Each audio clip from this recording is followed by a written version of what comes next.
इस लापरवाही की सजा उसे जरूर मिलनी चाहिए थी। मैं काफी दिनों से वहां जाकर खुद देखना चाहता था, लेकिन मुझे जाने की फुर्सत ही नहीं मिली।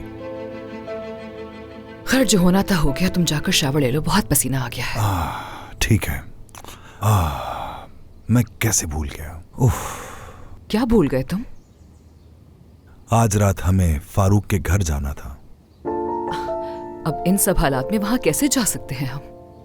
उसने हमें पहले भी बुलाया था और हम नहीं जा सके थे सादिया। अरे वहां जाकर हम लोग करेंगे भी क्या? उसके पास करने के लिए एक ही बात होती है कि उसके बेटे से हम बेरेन की शादी करते हैं। भूल जाओ उसे।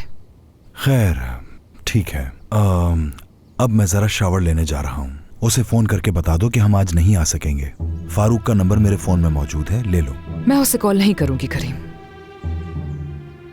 सादिया प्लीज तुम उसे कॉल कर दो और मना कर दो। अगर मैं उसे कॉल करूंगा तो वो मुझसे लंबी बात करेगा, जानता हूं मैं, समझो जरा। अच्छा ठीक है, फिर मैं तुम्हारे नंबर से कॉल करूंगी उसे। ये क्यों? कोई खास बात नहीं है, बस वैसे ही तुम्हारे नंबर से फोन करना चाह रही थी। रीजन बाद में बताऊंगी। एक कॉल उसे कर दोगे तो क्या हो जाएगा? मैंने पहले कभी तुम्हें कुछ कहा है क्या? हद है सादिया।